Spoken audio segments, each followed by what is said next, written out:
Hello, everyone. Named Lisa JJ Muti Social Game Reviews everybody, and I want to give you my my Vampire Diaries season 7 episode 12 review.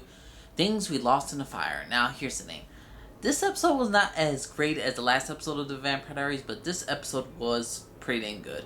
We get to know how basically right after the big event where Damon looked like he killed everybody, he realized what he did and he healed Matt, he healed Bonnie, and then they knocked him out.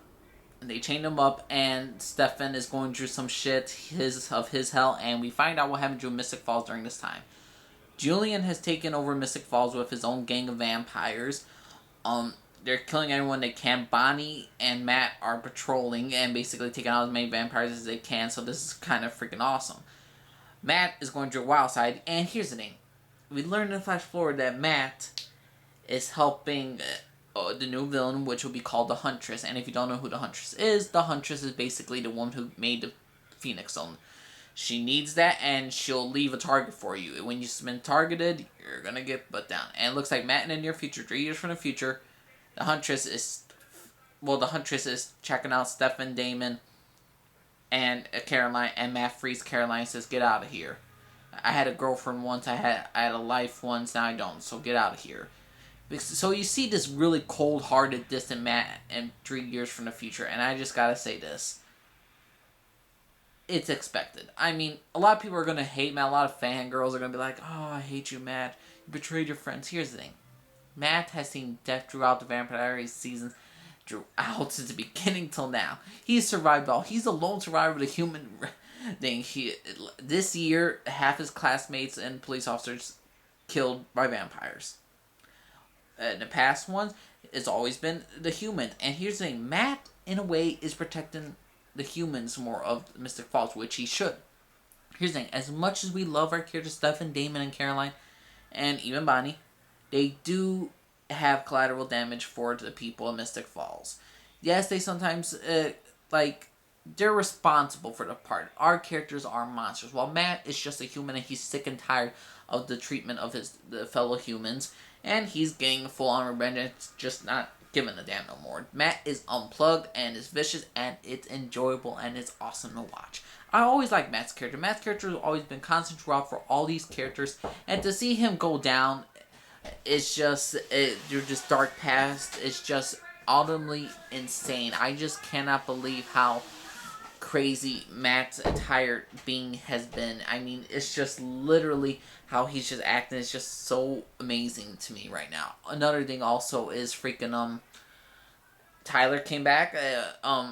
Michael Trevino finally came back, and he's here just to basically just get his ass whooped. I feel so sorry for Tyler, but like how he says to Matt, the best thing about best thing for him right now of his life is leaving Mystic Falls behind. It's not worth it to him, and Matt doesn't like that. So that's a big spoiler alert. Also, we get to figure out freaking Damon and Stefan, how they both hallucinate people for their ghost towns, and since this time has passed since Damon and Stefan have both been in the Phoenix Stone, there has been consequences. Julian's taken over Mystic Falls. Stefan and Julian has a truce now, which is just weird. Nora has freaking Bonnie, and they have a truce as well. They're friends, and Matt doesn't like that, and yeah, it's just getting really, really. And I wonder what happened to Mary Lewis, since she's not with freaking Nora, or she's not with Julian, so it's interesting to see where she's gone. Where the hell's Bo too, the other heretic? But yeah, I guess we're not gonna see them for a while. And another thing, what was interesting about this episode was Stefan's freaking hell. His hell was in the Phoenix Stone was basically drowning all over again, and he was with Damon. And going back to season 5, how he drowned in Corey, he was drowning with Damon every single time he tried to pull Damon up with him. He drowned, and Damon kept pushing him down, and he had to let Damon go in order to survive. And now he lives with that guilty conscience and all that stuff. And then Phoenix Stones is trying to say you'll never be happy unless Damon's gone. And when Stefan almost tried to burn Damon's body when he was in the Phoenix Stone, and Caroline got a grip into him, told him, "No, it's not what you're supposed to do. It's not supposed to happen. You're not gonna burn your brother. You love your brother." And basically Stefan and Damon suffers the same thing. The guy Henry is back. That guy from the Civil War shit. He's back and he decides to with freaking Damon Salvatore just to torture his mind and say, embrace who you are, which is your deepest, darkest, selfish side, a hatred person, a monster. Forget about Elena. And Damon accidentally burns Elena's body. He burns Elena's body, and that's going to be for next episode, how he's going to tell Stefan that. And Stefan also made this thing that I'll never abandon you, you're my brother, and then Damon's like, and you could tell me anything. And then, even though they told each other honestly what their hell was, or what they have done, Damon is not yet confessing about what happened to Elena until probably next episode, so this is just going to be like, oh, Jesus. This is going to be hard to watch. Another thing I'm not a fan of, which I'll never be a fan of the Vampire Diaries for this stupid decision that they made, Alaric and Caroline. Here's the thing. I like characters together. I like when certain characters are put together. Like, for instance, Bonnie and Enzo. That's a pretty interesting take. But not every single fucking character has to get together. Not every. Caroline and Lark, are you fucking kidding me? We just got Caroline and Stefan.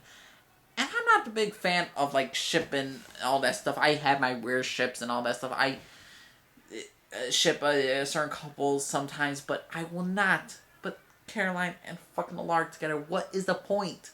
Just to put another couple together, I guess they wanted some shock value. To me, I had disgusting value, but whatever. Where's the hell is the other heretics? The one that Stefan loses his virginity to. I don't want to say Vicky. I forgot her freaking name. But the thing is though, she wasn't there in that episode as well. So overall, we really got a real long episode to develop to Matt's character, how he's turning into. And it's great to see how it's going along. And poor Michael Trevino just came along just to get beat up this episode and to basically fail in this mission to protect Elena's body. Maybe Damon was hallucinating it. Maybe Tyler has it locked away and he tricked Damon. Hopefully that's the case, but if not, it looks like Tyler just got his head blown up from Damon squashing him in the ground. But overall, what a fantastic episode of Vampire Diaries. This is the Vampire Diaries Season 7, Episode 12, Things We Lost in a Fire. My name's Lee, signing off. Have a good day, everybody. Bye.